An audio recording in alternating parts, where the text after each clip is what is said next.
Happy Halloween, everybody, and welcome to the start of Shitcase Cinema's Halloween special. I've got 3 videos coming for you. You've got this one, it's the review of Stephen King's The Night Flier.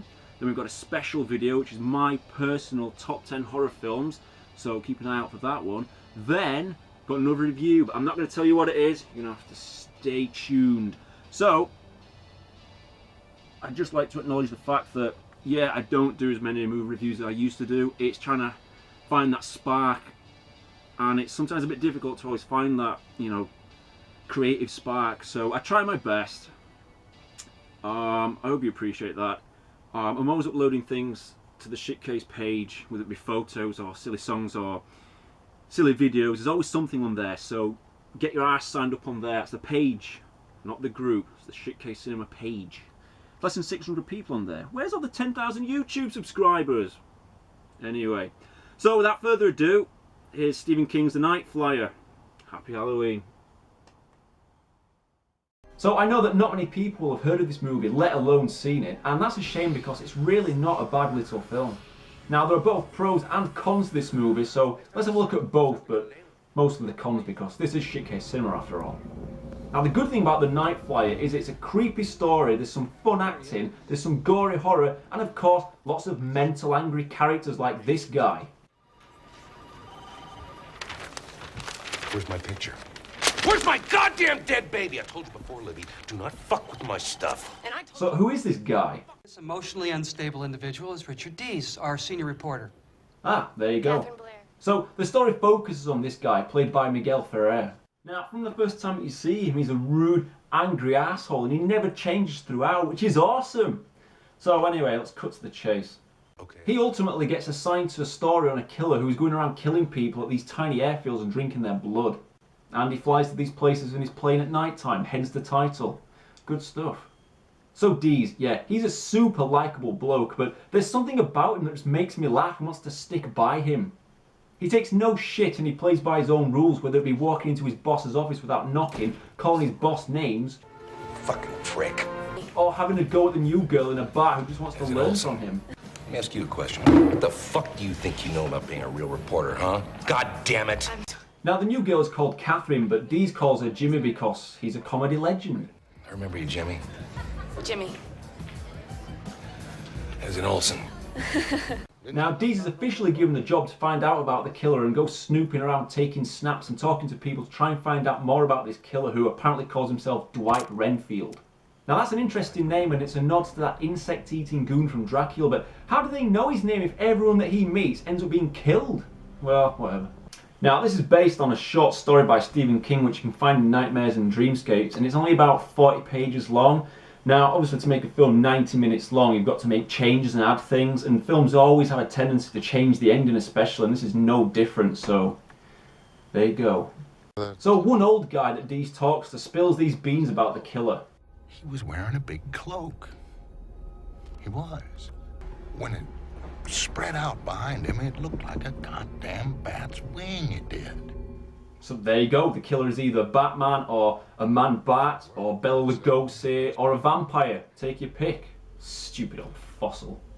Moving on, Dees desecrates a grave, argues with the groundskeeper, then goes and gets drunk and has a scary dream about Renfield. I really gotta drink some more of that shit. Just another normal day. But it turns out he did have a visitor as someone has left him this scary message on his window.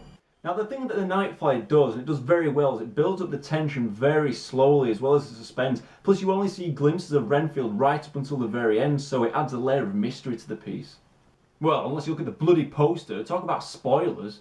Check this out! Dees can blow smoke rings. Amazing. So he goes around taking more snaps and making up his own story. There were 2 big wounds on Buck Kendall's neck, and I'm not talking little Bela Lugosi bite marks, I'm talking about massive holes. Ah, okay, well, scratch off Bela Lugosi then as the killer. And let's see some more classic Dees antisocialness. Come on! God damn it, it's not gonna be ready for next week, you got that? You'll get your story when I decide it's time to give it to you. In the meantime, stay the fuck out of my face. Go on, lad. Of course, this pisses his boss off, so he goes and tells Catherine to go after the Night Flier story herself. Bring me the Night Flier, the byline's yours. But I'll tell you something. If you want to beat Dees, you gotta play the game like Dees. What, you want someone else calling you names, you idiot? Now, interestingly, the part of Catherine isn't in the book at all, but like I said earlier, you have to add stuff to a film adaptation, and it's cool because it gives Dees' character some competition and gives him more opportunities to get pissed off. Which, in fairness, at times is needed to keep things interesting because the film at times does plod along a little slowly. So when Dees does random shit like pretending to be an FBI agent, or kicking down doors, or taking photos of people at point blank range without their permission, it just makes things that bit more bearable. Like seeing Dees take a snap of a dog, then running for his life, only to see the dog back up on the house roof and then gone just while he's driving away. Ooh, creepy. So later on, Dees is in a bar, he gets a message and, shit, let's just see Dees get mad again at some random guy. What did he look like? Couldn't tell. He's like all dressed up for Halloween or something. What did he say? Just to bring you the drink is all. Where'd he go? I don't know. You just sit there counting the seconds, just waiting for Dees to lose his rag again. I mean, you know it's just around the corner. Here's another example. He runs out of the bar to catch old Dwight Renfield after getting his note, and this comes only 43 seconds after grabbing the bartender. Fuck you, Dwight! I'm not stopping! Fuck you! Oh, Dees, you're mental. You're on the road to becoming a new Shitcase legend, my friend. So then he bumps into Catherine, and only 42 seconds since he roared at Dwight, he's on top form once again. What the fuck are you doing here? Ah, but when she tells him that she's got her own leads on the killer, he decides that it's a good idea to team up. So now we're treated to a beautifully shot montage of the two of them losing their tempers on the phone. Dwight? Renfield! Dwight Renfield, are you deaf? Bastard. Bitch. Dees making more smoke rings, Dees drinking some of his crazy dream magic liquid shit, and then when they get a break to where Renfield is, Dees throws her into the wardrobe. Then Dees gets on his plane. Oh yeah, Richard Dees is so awesome, he's got his own plane, ladies and gentlemen. And 1 hour and 8 minutes into this film, we hear the voice of Dwight Renfield for the first time. Turn around while you still can, Richard. I don't want you here. And just take a guess of what happens next. Go on, seriously, I can guarantee you that you're going to be correct. Fuck you, asshole. I'm not letting you go. Oh, Dees, you are now officially a Shitcase legend, joining the ranks of so many other weirdos from over the years. Now, the final 20 minutes of this film are the best in terms of horror, so here we go.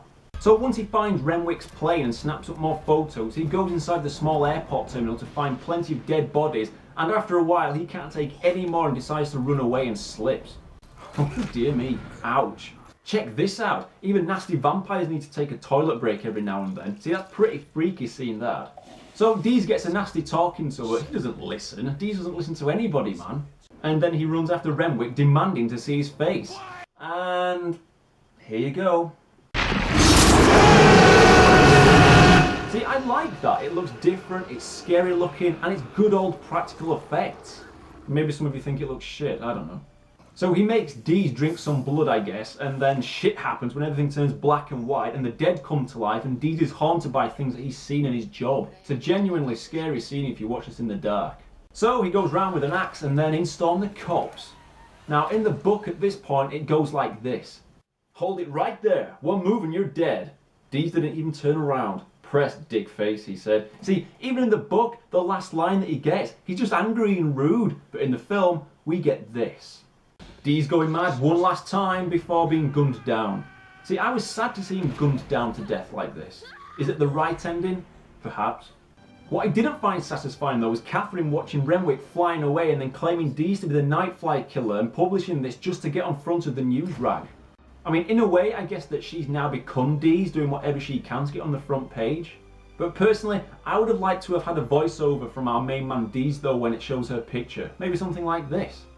Fuck you, asshole. I don't give a fuck what you believe. Sorry, Jimmy, you lose. Bingo! So, there you go. You know, I was sitting here and thinking, that urinal scene just reminded me of a clip from a film that I reviewed a while ago called Don't Open Till Christmas. So the guy goes for a wee-wee, and naturally the killer just happens to be in the right place at the right time and chops Santa's willy off. So this is a pretty solid Stephen King adaptation, I'd say. I mean, it's low budget, but it's shot really well. And if you've never seen it, then I would say give it a watch this Halloween. So I'm going to give it 6 out of 10.